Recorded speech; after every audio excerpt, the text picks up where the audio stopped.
வணக்கம் and welcome மக்களே. இது உங்கள் சைட்டூஸ் புக். இன்னைக்கு நம்ம பார்க்க போறது உங்களுடைய மதிப்பு. உங்களுடைய மதிப்பு உங்களுக்கு தெரியணும். அதற்கான ஒரு அருமையான கதையை தான் இன்னைக்கு பார்க்க போறோம். சரி வாங்க கதைக்குள்ள போலாம். ஒரு நாள் ராமு என்கிற ஒரு குட்டி பையன் அவங்க அப்பா கூட பேசி விளையாடிட்டு இருந்தான். திடீர்னு ஒரு சந்தேகம் அவனுக்கு. அப்பா, வாழ்க்கையில என்னுடைய மதிப்பை நான் எப்படிப்பா தெரிஞ்சுக்கலாம் அப்படின்னு கேக்குறான். உடனே அவங்க அப்பா கீழே ஒரு பளபளப்பான கல்லு கிடைக்குது. அதை எடுத்து ராமு கிட்ட கொடுக்கறாரு. உன்னுடைய வாழ்க்கையினுடைய மதிப்பு உனக்கு தெரியணும்னா இதை எடுத்துட்டு போய் சந்தையில நில்லு. யாராவது இந்த கல்லோட விலையை கேட்டா உடனே உனது 2 விரல்களையும் உயர்த்து அப்படின்னு சொல்லிடுறாரு. ராமுவும் அந்த கல்லை எடுத்துட்டு போய் சந்தையில போய் நிக்கிறான். அவன் அங்க போய் நின்னு கொஞ்ச நேரத்திலேயே ஒரு பெண்மணி ராமு கிட்ட வந்து இந்த கல்லோட விலை என்னப்பா அப்படின்னு கேக்குறா. உடனே ராமு தனது அப்பா சொன்ன மாதிரியே தனது 2 விரல்களையும் உயர்த்தி காணிக்கிறான். உடனே அந்த பெண்மணியும், ஓ 2 ரூபாயா அப்படின்னு கேக்குறா. இத கேட்டதும் ராமு அப்பா கிட்ட ஓடி வந்து நடந்தத சொல்றான். உடனே ராமுவோட அப்பா சொல்றாரு, இந்த கல்ல அப்படியே எடுத்துட்டு ஒரு அருங்காட்சியகத்துக்கு போ. அங்கேயும் யாராவது உன்னுடைய கல்லினுடைய விலையை கேட்டா அதே மாதிரி 2 விரல்களையும் உயர்த்து அப்படின்னு சொல்லிடுறாரு. அப்பா சொன்ன மாதிரியே ராமுவும் அந்த கல்லை எடுத்துட்டு அருங்காட்சியகத்துக்கு போறான். ராமு அந்த கல்லை எடுத்து மத்தவங்க பார்வைக்கு தெரியற மாதிரி காணிக்கிறான். அங்க இருந்த ஒருத்தர் அந்த கல்லை பார்த்துட்டு இதனுடைய விலை என்னன்னு கேக்குறாரு. அதற்கு ராமு தன்னுடைய அப்பா சொன்னது மாதிரியே தன்னுடைய 2 விரல்களையும் உயர்த்தி காணிக்கிறான்.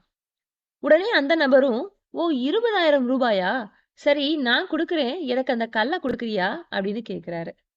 அதை கேட்டதும் ராமு தன்னுடைய அப்பா கிட்ட வந்து சொல்றான், இப்படி என்னுடைய இந்த கல்லை 20,000 ரூபாய்க்கு ஒருத்தர் கேட்கிறாரு. அத அவரு வாங்க தயாராகவும் இருந்தாரு அப்படின்னு சொல்றான். உடனே அவனுடைய அப்பாவும், ராமு இப்போ இந்த கல்லை எடுத்துட்டு கற்களை விற்கின்ற சந்தைக்கு போ அப்படின்னு சொல்றாரு. ராமுவும் அப்பா சொன்னதை கேட்டுட்டு கற்களை விற்கிற சந்தைக்கு போறான். அங்கேயும் போய் அந்த கல்லை எல்லாரும் பாக்குற மாதிரி வைக்கிறான். உடனே அங்கிருந்த ஒரு முதியவர், இந்த கல்லை தான் நான் இவ்வளவு நாளா தேடிட்டு இருந்தேன். தம்பி, இது உனக்கு எப்படி கிடைச்சது? என்னிடம் தருகிறாயா? நான் எவ்வளவு விலை வேண்டுமானாலும் கொடுக்கிறேன்னு சொல்லிடுறாரு. இதை கேட்டதும் ராமுவுக்கு ரொம்ப ஆச்சரியமா இருக்கு. என்னடா இப்படி கீழே கிடந்த கல்லுக்கு ஒருத்தர் 20,000 ரூபாய் தரேன்னு சொல்றாரு. ஒருத்தர் என்னடான்னா எவ்வளவு வேணா தரேன்பா, எனக்கு கொடுக்குறியான்னு கேக்குறாரு. என்னதுன்னு அப்படின்னு புலம்பிக்கிட்டே அப்பா கிட்ட போய் சொல்றான்.